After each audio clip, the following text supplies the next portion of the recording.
Boxes are for things, not people. So I'm gonna get at least 2 more houses this year. Not one, but 2. One I could do, but 2, presently I cannot do 2, so I gotta figure it out. My box, so to speak, with what I can afford right now at this snapshot in time is I can for sure get 1. So there's a gap between what I want and what I presently can get. That gap represents my opportunity for growth. Some skill I'm missing, something I need to do to be able to get the funding so that I can have at least 2 more houses before the end of this year. It's almost March right now, so I got the majority of the year. And this is just an example. So start thinking in terms of things that you want, and are your goals right now, are they outside of your box or are they inside of this box? That box represents this limitation that you have, right? I have a limit. We're all inside of our current limitations at the moment, but we can either expand our limits, shatter the glass ceiling, or get out of the box, because things are supposed to be in boxes, not human beings. But many of us live inside of these boxes, inside of our limitations. We constantly look at our money situation, our bank accounts. Yep, that's where it's at right now. And we have no vision for expanding it so that we've got more options. Or with our health. Yep, this is my health.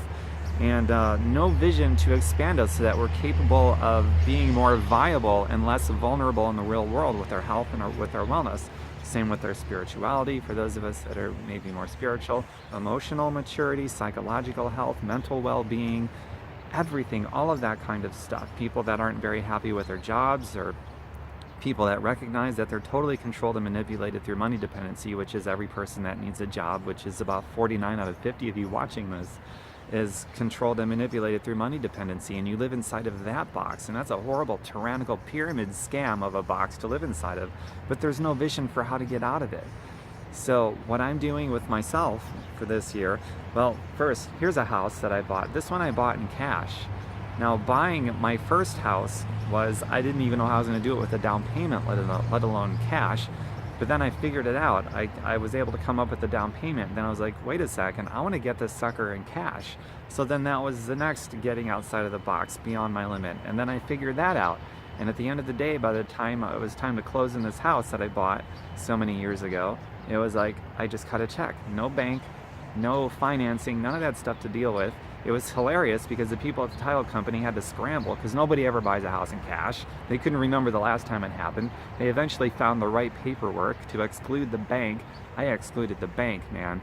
And so now I have no mortgage and no rent, and that's a beautiful thing. Imagine having no mortgage and no rent. I had to get outside of that box because things are supposed to be in boxes, not people. But you live inside of that box anyway, and it's needless and stupid, so stop being stupid.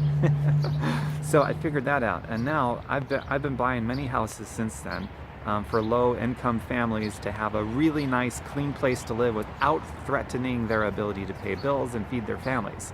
Beautiful thing, right? So now this year I want to get at least 2 more houses in addition to everything I want to do. I can do 1 for sure, so I got stuff to figure out. And I'm never going to stop growing, because the moment that you stop growing and you stop looking outside of the box and setting goals and stuff like that that are outside of your current abilities, the moment that you stop wanting to do things that are outside of your current abilities, your current limitations, that's when you shrink backwards, and that's when you put yourself inside of a box, and that's your doing, and that is you totally screwing yourself over, ripping you and your family off before anybody else ever could, including the government or your boss or people that break promises. You screw yourself before anybody could have the opportunity to screw you. So don't do that. Constantly reach outside of that box, because you're a human being. You're not supposed to be there. Now, what I hear a lot of people do, there's 3 real common ones. The first 2 is people say, I don't have the money, I don't have the time, and then the third one is probably, I don't know how. Just because you don't have the money right now, just because you don't have the time right now, just because you don't know how right now, or any other thing, there could be a 4th or a 5th or whatever, it doesn't mean that you can't do the work to get the skill that you need, to get the money that you need, to get the time that you need, to learn how to be faithful and resourceful with what you have now so that you can have more later. That's what it's all about. I recognize my box, my limitation, current limitation, only for the purpose of knowing where it's at so that I know how far I can reach to get outside of it. And then once depending on how far outside I am, that's the gap between where my current limitation is and here. So the gap is like that then, right? Just to get a little visual. So that's my gap. That's my opportunity to, okay, these are the books I need to read to get the skill. These are the lectures I need to, the classes I need to take, whatever it is, webinars. I'm going to do it, and then I'm going to put it to action. So most people won't even get the skill that they need. They're not thinking in terms of, okay, what books do I need? What lectures? What classes? What teachers do I need? Most people won't even do that. So I'm doing that. And then even most people who do get some kind of skill set don't act on it. So a lot of very educated people that learn really cool stuff are just a bunch of educated, useless derelicts. And that doesn't make any sense to me. So whenever I learn something, I gotta use it. In fact, I even go further than that. Not only am I implementing it, but anytime I learn something, I teach it. So I learn and teach every day. The moment you become a teacher, in my opinion, that's when you stop making it about yourself. A lot of people are very self-absorbed with the knowledge they consume. They keep it to themselves. They don't practice it. They don't teach it. And if they're not forget teaching it, just practice it. So, practice it and teach it. That's like the ultimate, I'm going to share my knowledge with the world so that other people can benefit from it. And I'm going to take action on it so that myself, my family, and other people can benefit from the action that I'm taking too. So, point blank, we live in an incredibly self-absorbed world, and people don't really think of it as that. But if you're not learning how to make more money, create more free time, and do things to the benefit of other people, then who are you shrinking for if not just for yourself? To give yourself some temporary satisfaction. It's nothing but a big, bad, terrible ego trip. And the topic of money especially, people are incredibly self-absorbed, ego trippy about money, because a lot of people have a very negative attachment. I'm talking about good people, people that are otherwise rational thinking, good thinking people that do consider other people. But when it comes to the topic of money, that's when otherwise good people become extremely self-absorbed and have this negative attachment towards money and making more of it.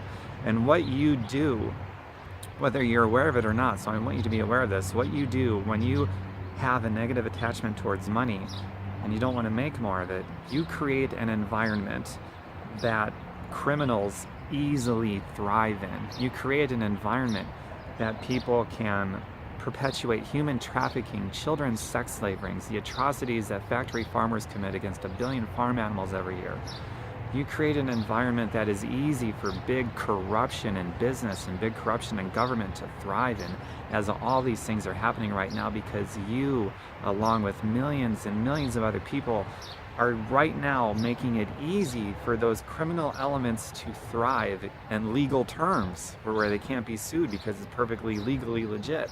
So we need to get over our stupid, big, bad, ugly egos that's killing and hurting billions of people and farm animals too, for that matter. We need to get over ourselves because we have more blood on our hands and more misery and suffering on our shoulders than we could ever comprehend just because we have a negative attachment towards money. So if you attach a wonderful, not just an acceptance, I'm talking about a celebration, a loveliness, a wonderfulness to making more money, then you will go out there and you'll make more passive and residual money. Big key difference, passive and residual, research it. But you'll go out there and you'll make more of that. And then you can use that money to heal the world as opposed to pollute the world, which is what the criminals are doing with their money. So that's probably the most important thing anybody can do, is annihilate negative attachments towards money so that you can make tons of money and put it to work that other people will benefit from, because then the environment for the criminals reduces. It makes it harder for them to make their money by polluting the world, because now we're taking the money supply and putting it to good use, and we can end things like poverty and human trafficking and the factory farmers and all the other things that are just going terribly wrong. I hope that makes sense for you guys. So I have tons more content, thousands of pieces of videos and blogs on my TomBurkenmeyer.com website. Visit it, I highly recommend it. Take out the space, TomBurkenmeyer.com. and share this with your friends and family. These are great ideas worth sharing, ideas worth spreading. I do this stuff for free because I can. I don't have a job, which allows me to be able to buy things like houses, and this one I bought in cash. If I had a job, I would not be able to afford to work for free and buy my house in cash and buy these other houses and travel and do all these wonderful things that I do. It just wouldn't be possible if I had a job, because a job makes people broke. It makes people controlled and manipulated through money dependency. So I don't want a job. That's just not for me. I hope that gave you something to think about. So share this, TomBerkenmeyer.com. Make it a beautiful day. And let's go out there and make tons and tons and celebrate making tons of residual and passive money to the betterment of the world.